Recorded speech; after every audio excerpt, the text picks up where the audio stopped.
Hello, everybody, and welcome back to the PodRats podcast and another episode of our movie show. I'm Brayden. Today we got Alex, Christian, and Hunter. And Alex, movie news. Do we got it or not? I sure hope so.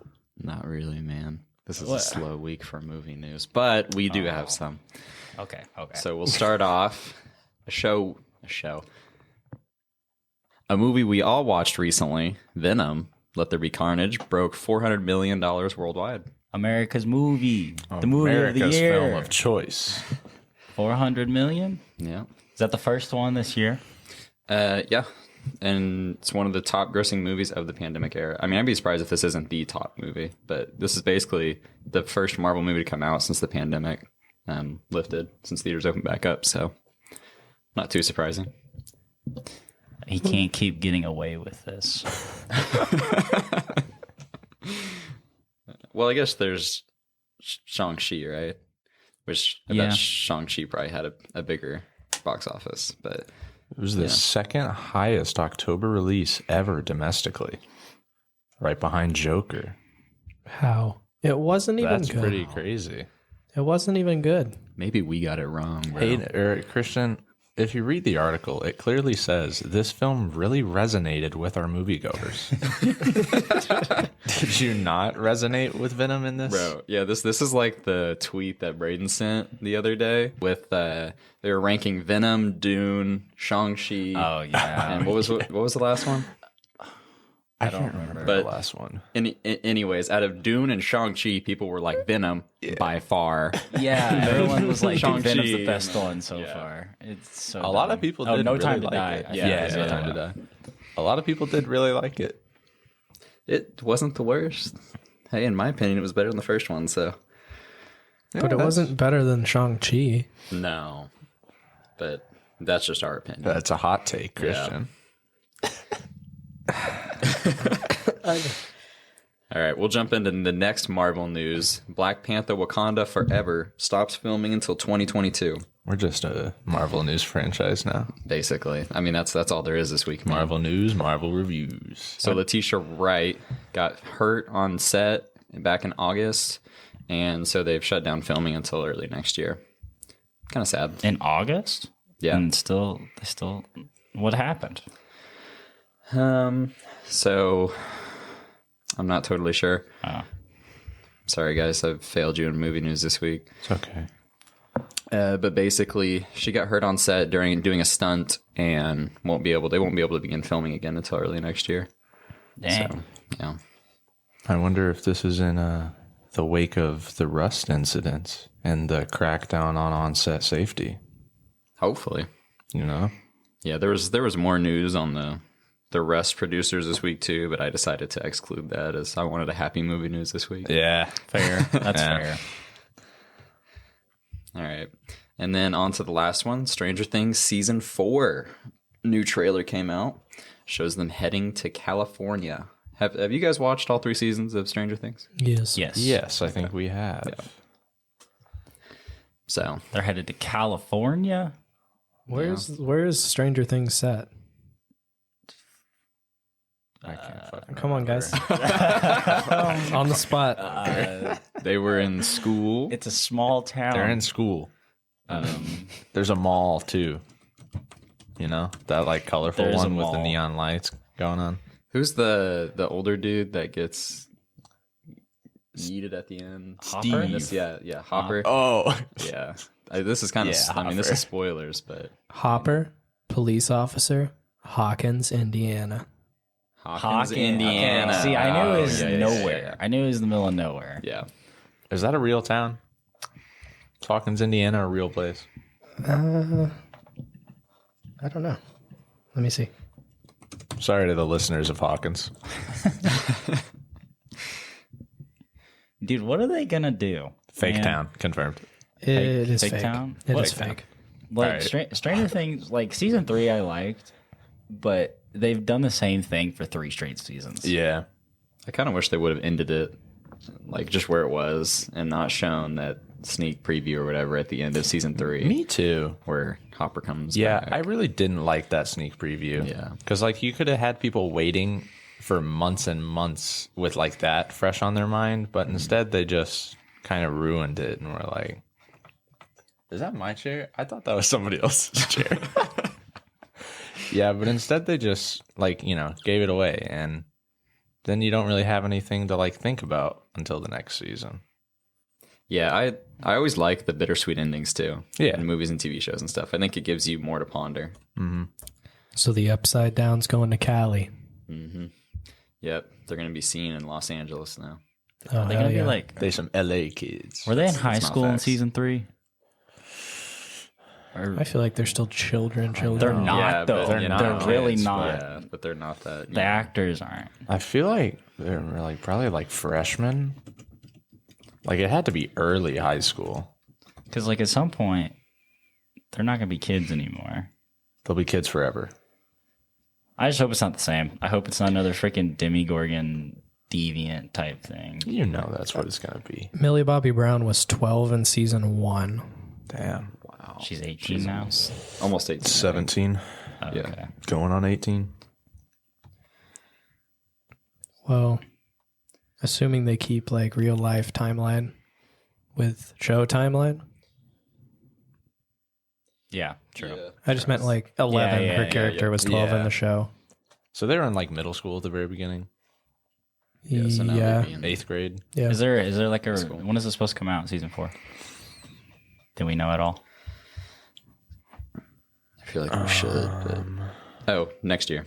I don't think there's a release date yet. Yeah, I think it's just 2022. I think she's like 15, 16 in the show, so middle high school. Yeah. Okay, cool. That would make sense because they're all in like the awkward teenage phase in the show. You know? Yeah. All right, Alex. All right. Are we ready to get into the real movie this week? Yeah, so this week we watched Eternals, directed by Chloe Zhao. Here's the synopsis. It's quite short this week. The Eternals, a race of immortal beings with superhuman powers who have secretly lived on Earth for thousands of years, reunite to battle the Deviants. The Deviants. The Deviants. The scores. Rotten Tomato critic score of 48%, an audience score of 81%, and an IMDb of 6.9. The budget for this movie was $200 million. So far, it's made $69.1 million. Nice. Worldwide. Nice. And I just want to read the cast list again. I know we all know who's in this, but just so we get a full scope of every single actor. Yeah. We have Gemma Chan, Richard Madden, Angelina Jolie, Salma Hayek, Kit Harington, Kumail Nanjiani, Brian Tyree Henry, Lauren Ridloff, Barry Kogan, Ma Dong-suk, and Bill Skarsgård. I'm not going to say the other one yet, but Yeah. what fucking cast. It is a pretty good cast. It's huge. But yeah, what do we think about the movie, guys? I liked it. I'll tell you what, I went in expecting to not like it based on what I saw and heard. Yeah, same. It was better than the Rotten Tomato critic score gives it, for sure. Yeah, it's quite divisive is what is I've noticed. A 50-50 split on Yeah, Rotten Tomatoes. for critics, yeah. The audience liked it a lot more than I thought they would. Because going into this, all you heard was like it's not a regular Marvel movie, so I thought that might confuse the fans a little bit, or casual viewers expecting coming in to watch, I don't know, a Black Widow or something, you know? I honestly expected the critic and the audience score to be flipped on this one from what we heard. But it was a nice surprise. I enjoyed it quite a bit. My only real criticism, well, at least right off the bat, like I noticed in the beginning when we started watching it, was the sound, like the music for the score did not match what was going on screen for some of the portions, like the opening. Yeah, I didn't feel like, for a Chloe Zhao film, it wasn't as dramatic as I expected it to be. You're But it was good. gonna go against Ramin Djawadi Yeah, on it was this a one, Ramin man? Djawadi. I am. It was a Ramin Djawadi score. Damn. How I felt this whole movie was that the Eternals were basically playing creative mode Minecraft as the universe is being developed, and they can do whatever the fuck they want to change anything. And it just continuously grows. But they can't die because they're in creative mode, doing whatever the fuck they want. So is that a criticism of this? No, it's just a an thought. observation. It's just a thought. Wait, so this is the thought you had? This is what I was thinking during the movie. This is what you wanted to write down during the movie? The middle of the movie, I went, this is creative mode Minecraft that we're watching right now as the civilizations were being developed. That is pretty funny. And then the Creative deviants come. Minecraft. You got zombies and skeletons at night, you know? I will say Oh my God. Sorry. The mob's no, trying you're to good. get you. the thought process, like how they show it, I got a very big, and we saw this in some of the early reviews and articles and stuff. Like they have a god complex. Like they really like the theological themes in this movie are pretty strong. That's one of my favorite things about this movie. I thought that was very interesting. I did too. What they were I trying thought it to was do. really powerful and it was really interesting and it was surprising from a Marvel movie. Yeah, I like that it's Marvel kinda tried to do a departure from regular MCU projects, but like there's points in it where they're going out and doing something different and then they kind of remember that they're a Marvel movie. And so they pull back a little bit. Absolutely. I got that sense too. Where they would it would kind of seem like they were about to commit to something, but then they would never fully commit to it because, they didn't want to give up their identity. I have a question for you guys. Shoot it, man. Did you guys think that the main deviant guy that they were building up the whole movie, do you think that was a very anticlimactic death for him? Crow? I think that's his name. Crow? Crow. That was Bill Skarsgård. That was Bill Skarsgård. That's who voiced him. I was looking at him and I was like, who did Bill Skarsgård play? I had the same thought. I had no idea who played him. I just thought- didn't see him. I just thought he was a very underwhelming character wasn't by the supposed to- end. He wasn't supposed to be the main villain, though. He was just kind of a background. I Like, think- because I think it was that idea of like, who's the main creator, the Celestial Arisham. Arisham. Yeah. Arisham, because Arisham, it's back to that god complex ideology, right? Where he created the deviants, and then he created the Eternals to kill the deviants and kind of destroy his old creation. Yeah, I think that like the Crow character, especially like once he like gains a voice and stuff, I feel like he was only given that like on screen at least, just to kind of give a voice to the deviants. You know what I mean? Yeah. Yeah. So that on screen, like you could kind of get some sort of background and humanize them on screen. I think what you're pointing out, though, Christian, is like a problem that the entire movie has. I think it's a long movie and it needs to be, honestly, even though it kind of, you feel the length, but this movie brings in so many new ideas, a whole new mythology from what we've seen in Marvel. It has Eternals, it has Deviants, it has Arisham and the Celestials. And I don't think any of them were given enough time throughout the entire runtime for you to actually care about anything. That's and true. One of those being the Deviants is once I was thinking about this morning, and I initially thought maybe the Deviants shouldn't even be involved, but you kind of need them, honestly.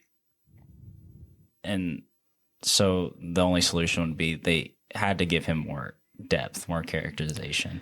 And I think there's a lot of characters in this where I felt they needed more. Like Angelina Jolie's character, I feel like she should have got more screen time. Icarus should have got more screen time. I feel like the only characters that I think had good stories and good arcs were probably Sprite and Gilgamesh. I think those are the only two fleshed out characters, I believe. You didn't think Cersei was that fleshed out? Well, yeah, her too, I guess. She was the main character. She was the main character. She was But- great. But She was like, great. there's so many new characters that are being brought in, and I don't think we're given enough time to care about them at all. Right. Yeah. I fully agree with that. And I feel like that's a problem too because this is such a like a departure.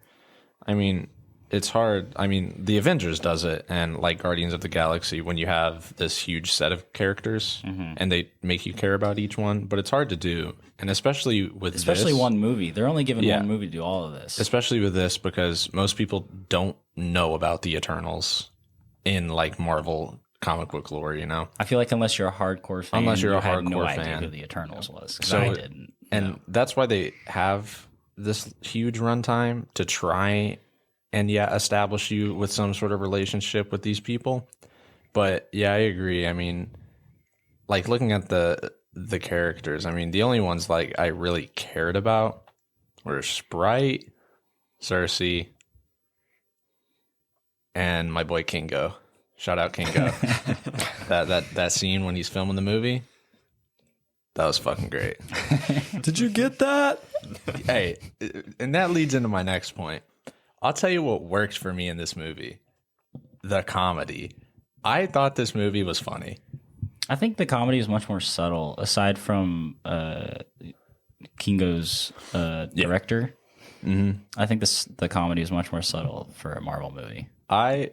It like 99% of the comedy in this landed for me. And there are times where I was the only fucking person in the theater laughing, and I felt like I shouldn't be laughing, but they were cracking jokes, and I was like, damn, that was pretty funny. Yeah, I will say definitely the Karun part. That was one of my favorites. Having him come along Dude. for it, and it added that human element to the Eternals too. Yeah. Where when they're talking about the end of the world, he's just sitting there with his eyes, his eyes open, his jaw on the floor, and He's just like, what the fuck? What the hell? Yeah, he's talking about the end of his kind, and he's just like, okay. He's like, thank you guys, please Yeah, do he's this just thankful, so I can live. Yeah, like when they so introduced sad. the Karun character, I was like, why are we introducing a cameraman into this? And like 20 minutes into him being on screen, I was like, oh, okay, it's actually kind of funny. And him having the same fucking bit like over and over, and it was funny every time. Like when they smashed his camera and he just whipped out a new one like 4 times. That was hilarious. I will say it's definitely a monumental task to humanize all these characters in this movie. And, there's so many. And, like, especially Ajak. I didn't feel like Ajak had enough screen time. And Icarus. Oh, No. yeah. It was really hard to hate Icarus when we hadn't. I mean, because you kind of saw both sides of his character, right? Like, this is his purpose. This is why they're built, you know, and they're humanized. But that was just kind of a fault of all the characters is you're so like this is a long movie and it feels long. It does. But it's good. It's a good movie. It's just that there's so much to cover. I really like Fastos too. He was one of the characters that I felt like had good screen time. Yeah. I really liked his family. character. Yeah. And Really enjoyed that he part. seemed very believable. Like he seemed like a real person. Yeah. And the comparisons of Sprite to Tinkerbell, I really liked that. That was funny. Yeah. Yeah. See, that's what I mean. Like the humor in this was funny to me. Did the IKEA joke land in your theater? Okay. See, and that's just a problem. IKEA fall collection, man. That's just a problem when you have jokes that are in the trailer that people have seen 900 times. Everyone laughed again in our theater. yeah. Everyone laughed, like bro. that It was still funny this time. that was the one joke that I didn't laugh at just because I'd seen it 20 times, and in my theater, everybody laughed. That was like the hardest laugh everyone had, and I was like, guys, this is the weakest joke of the movie. Okay, but it was kind of funny because in the trailer they don't show that Icarus had just shot Yeah, a fucking laser beam at the window and it funnier didn't given break. Context. Yeah, And it was then- much funnier with context. Then he's like, "Oh damn, like this whole house a freaking bunker, man!" Like He then just he has prepares an for IKEA everything. table. Yeah, that was really funny. So what did you guys think about the relationships in this movie? Cersei and I was Icarus, confused. and then Fastos and his family. So I was confused about specifically Droog and Makari. yeah, I was confused how their characters were just all of a sudden in love because I don't feel like they Yeah. were in the beginning of the movie. So someone was talking about, I don't remember who was talking about this yesterday, but they said, because you have to remember that they've been together for thousands of years, right? And there's a lot of that you don't see. Yeah. So I agree. Like I was thrown off at first, but when I thought about it, I was like, okay, there's probably a lot that we don't see that probably does happen. But it yeah. had probably been like 5,000 years since they'd seen each other. So I Right, mean, yeah. But also, how long was she in that damn ship? Who knows? Dude, that's what. How does she eat? What did she eat? There isn't enough food in that ship. They don't gotta eat. I mean, I guess they can't die. They're robots. Yeah. Yeah, that part was kind of like odd for me, just because. Yeah, like obviously the relationship does just happen out of nowhere, and because they don't really have an answer for why it happens out of nowhere, they just kind of cop it out with a joke. And I can't remember who says it, like Kingo or somebody, but somebody makes a joke about how, oh, when did this happen? Yeah. And he's the voice of the audience there, and I feel like that's kind of just a cop out because they're like, oh, let's make this a love interest. Yeah, you're right. I forgot about that part, and I guess it is a sort of a cop out in that instance. They're like, shoot, how do we establish this relationship? I don't fucking know. Just make them fall in love and give a voice of the audience on screen and call them out for immediately falling in love. Yeah. One of the relationships I really liked was Thena and Gilgamesh. Yeah, I think they had the best one. Yeah, It was good. Yeah, that was good. It was by far my favorite, is seeing the way that Gilgamesh brought Thena down to earth, Angelina Jolie. Because I thought she did a really good job playing the kind of crazed warrior role. It reminded me of Hulk in the Avenger movies, the later ones. How, he always needs someone to bring him back down. I think it was Black Widow, right? That brought him back down. That same kind of dynamic. But Yeah. It is kind of the same dynamic. Gilgamesh was a much more humanized character. Yeah. And I really liked his character. Gilgamesh was really good. And yeah, his on-screen relationship with Thena was really good. I thought Angelina Jolie did great, honestly. So, I had kind of low expectations, but Yeah. go ahead. So besides the human character, one of the two human characters in this movie, besides Karun, what do you guys think of Dane Whitman, played by Kit Harington? His 3 scenes were great. Yeah, his limited screen time was pretty good, I guess. I told Christian about it. Human character. Yeah, I told Christian about it when we briefly discussed this yesterday. But like when Kit Harington was on screen at the very beginning, and I was like, oh, this is great. We got some Kit Harington scenes going on. And then an hour into the movie, I kind of thought for a minute, and I was like, man, where's Kit Harington at right now? And then I thought, and I was like, there's no way they would cast Kit Harington as just a side romantic interest for a character in this movie, right? And I was thinking that the entire movie until the very end. Yeah, even in the very end, I was like, man, like he's really just left alone. And then the post-credit scenes. Hey, that family history line was pretty good when he was like talking to Cersei about how he realized he had family history. Yeah. That's the moment where I was like, okay, there we go. So Like he's somebody. Yeah, all he's of a sudden, somebody. yeah. It was such a tease because I was like, just say it. Just say it. Just say it.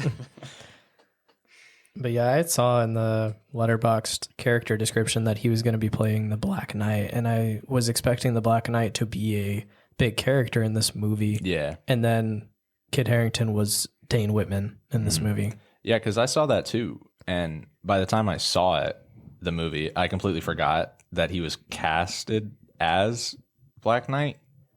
Because I remember seeing it like a few weeks ago that's who he was casted as in this movie. But yeah, I completely forgot about it, thankfully, honestly. Yeah, yeah. I was confused when the movie ended. I was like, so who the fuck's the Black Knight? Oh, It's Jon Snow. He just turns into Jon Snow. I I guess mean, honestly. it was a positive for me because I knew going in he wasn't going to be in it a whole lot.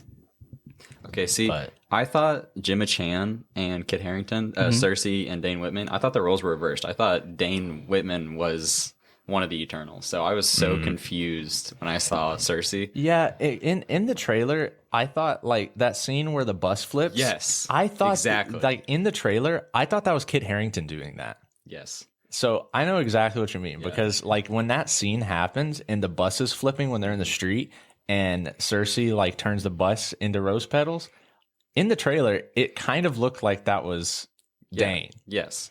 Yeah, because that's literally what I thought too. So this is not just me. Yeah. Which I'm glad. I thought I was the only one Which too. was honestly kind of nice. I was glad I was surprised in this movie because Gemma Chan did a great job as Cersei. Gemma Chan was great. She was really good in this. I definitely think so. especially as someone whose powers, like when we started watching it, I was very underwhelmed. Oh yeah, and then her powers suck. Yeah, and then as it goes on, you see like it's obviously her leadership, and she has bigger roles for her powers later on. Mm-hmm. Dane Whitman was funny. Yeah, See, that's When they were in the Kid is so classroom. good. When they were in the classroom, his lines were so good. Hey, Kit Harington can do comedy. yeah, Kit can be funny. And He's much more than just a stoic Jon Snow. He's He was actually funny a in good this. actor. Yeah. I have a question.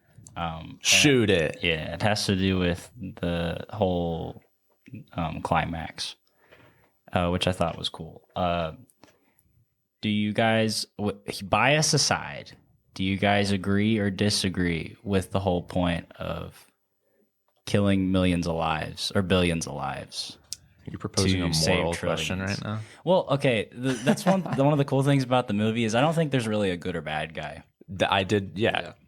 I did Because really like you can that understand the aspect of it. characters' motivations. You can just understand Icarus and Kingo not wanting to help them save humanity. You can and understand we're a why little the- biased because we're humans. We Yeah. are the humanity. But like, I never felt like, oh yeah, Icarus is definitely a bad guy, or that the deviants were definitely bad guys. I Yeah. thought all the bad guys had strong motivations for what they were doing. Yeah, I mean, you can completely understand why the deviants are pissed off and behaving the way they are, which is, I think, like I said earlier, one of the big reasons that they tried to make main deviant boy look more human and have a language so that he could kind of, show that we're supposed to be humanizing them. Something that was kind of confusing me about the human deviant was when he spoke as like we, right? And he was talking about our kind. It was almost like he was talking about humankind. Because in a way, like to them, the deviants are basically the human roles on this planet too, I guess, right? Yeah, it's interesting because like you could make the same argument for if they talked about it, they moving humans to another planet. It's kind of like how the role deviants would do when they knock out apex predators. So life can grow and evolve into intelligent life. If you do the same thing with humans, you're doing the exact same thing where you're knocking out potential life. If humans weren't there, something could have grown. And so I thought that was just interesting. Yeah, for sure. I mean, I think it's an interesting question, like the whole celestial idea and being like, well, it was the birth of one celestial and billions of lives, like him going on to make more worlds. But you see, like, the Eternals had a reasoning for it. And even at the end, Erisham talks about how, well, it better be worth it. And he's We'll going see through if it's memories. worth it. Right. Yeah. So, like, obviously there was a point behind it. Like, this wasn't just another planet. So it's an interesting, again, this movie brings up a lot of theological questions, like the God complex and, him making, Erisham making the Eternals. And it brings up a lot of new concepts into the Marvel franchise. Do you guys think we'll see these characters again that got thrown into Erisham? Because he controls them, right? Like he has full control over them. So, I think it'll be a while before we see any Eternals. Yeah. I be mean, honest. the rest of them are basically in the Guardians of the Galaxy role at this point. Sort of, yeah. Pretty much, they end on the same note that the Guardians do in Endgame. True. Traveling through space, basically. So, The post credit scene did say that the Eternals will continue. yeah. So take that as you will. I mean, who knows where Star Fox will take them, right? Yeah, do we want to talk about the end you credit go. scene? I was trying to segue into it. And if you, Of I guess if you course. haven't seen the movie, you've already spoiled most of it, But here's the biggest spoiler here's the of them biggest all. spoiler in this entire thing. The biggest character. Forget the points. creators of the universe. Star Fox from Nintendo makes an appearance in this now. Yes. Yeah. So Harry Styles is joining the MCU. Harry Styles is Thanos' brother. In the flesh. Bro, Can't you I see was the resemblance? I was so confused when the little man showed up. Yeah, I don't know who that was, and I didn't understand. Looked like a single little thing troll. He said, "Yeah, Yeah, that accent was pretty heavy. Oh, Jack and Eros. Eros? Eros. Eros. That's right. Yeah, Sorry. Eros is Harry Styles. But Yeah. I knew going in that Harry Styles was going to show up in the end credits, and I was still thrown back because like I was like, oh, that's just Harry Styles. It's not Eros. I was like, oh, that's just Harry Styles. He's in here now. I don't know. Yeah. I'm hoping he can do good. He was decent in Dunkirk, so I'm hoping he does okay. He has the power to fit right in, Harry. I feel like as a comedy relief kind of thing, a lighthearted character. I feel like he has the power to just blend right in. But it'll be interesting to see how it plays out going forward. Oh, can I read? Since we're talking about this now, can I read a Letterboxd review I found funny? Yeah, go ahead. Shout out the person. Yeah. Well, I took a screenshot. And I All don't right, have the sorry, user. whoever's review this is. But we're all aware Chloe Zhao directed Nomadland, and Frances McDormand is the lead actress. Okay, just for some context. My entire theater screamed when Frances McDormand appeared in the post-credits scene and rammed her van into Harry Styles and killed him. No. While I'm at it, I'll read the second one I thought was funny. It's no Icarus, don't be evil. You're so sexy. Ha ha. Oh, that was a good one. That's awesome. Yeah, sorry. Okay. That was awesome. Well, On that note, do we want to get let's into our review the reviews? movie. Yeah. I'll go first now that I've actually seen this movie this week. So I was talking about this to Christian. There's like a 5-star movie hiding somewhere in here. I thought the execution on this movie was not perfect, but it was still really good, and I did enjoy it. And with that, I'm gonna give this movie a 65%. All right. I'm just going to go right into it, and I'm going to give it a 72%. I really liked what Alex said about how somewhere deep in this there is a 5-star movie hiding. It's just so ambitious. And Yeah, it's very ambitious. And a lot of people, especially the critics on this one, a lot of people did not think that it was ambitious in a good way. But I mean, I honestly did. I liked this new direction that they went in. I thought it worked out, honestly, pretty well for the most part. It's not perfect by any means. It's not the best Marvel movie of all time by any means. But I mean, for me, it's up there. It's one of my favorite ones I've seen in recent memory. And I will give it a 65 as well. Okay. Yeah, we're all kind of in the same range. I've really struggled with liking this movie or not. And I do think this movie will have more significance than we think. It's got literally the most diverse cast we've ever seen in a Marvel movie. Yeah, we didn't really talk about that. It's got so many different nationalities, and it's got gay characters and deaf characters. Like Makari's actress, Laura Ridloff, is actually deaf. Really? She's in Sound of Metal. Yeah. That's cool. She's also in The Walking Dead. Yeah. But I think there's like 7 different nationalities in this movie. And I think that will really influence. I'm really glad Marvel decided to go out and do that. And it worked out really well. I feel like it wasn't forced. It didn't feel awkward. It didn't feel like a white person was writing the script for these people. Right. It worked out really well, I feel like. And I'm glad they at least tried a little bit. It's Marvel's version of trying to be ambitious with things. And could it have been a little bit like Dune? Yes, but it wasn't. Was it kind of like a DC movie? Yeah. And I think the MCU will probably take all the wrong lessons out of how this movie has been received. Probably. Absolutely. Sadly. Yeah. Yeah, I think I'll go with 70 on it.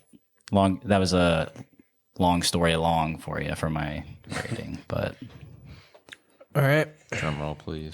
So a 65, a 72, a 65, and a 70.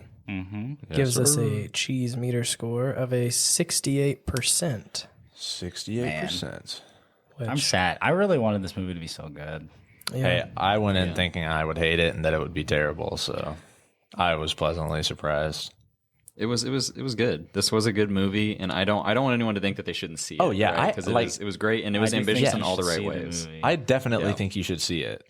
It's just that the final execution, again, like we talked about in the beginning, There are just some things where they pull back a little bit, and I wish that they just full send. Yeah, on it's some of the definitely ideas. not the sum of its parts Right. at all. It's ambitious and it kind of falls flat. Yeah. But But it's definitely worth a watch.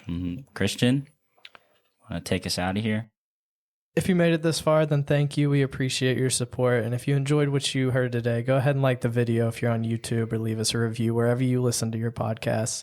You can follow us on Twitter at @the_PodRats. No hugs or follows today. No hugs for follows today. Brayden's feeling a little down on his luck. I'm sick. You don't want my. Yeah. So your support means everything to us, and it keeps us motivated to be here every week. With that being said, we'll see you next week. Until then, put yourself first and take care of each other. Bye. Bye, guys.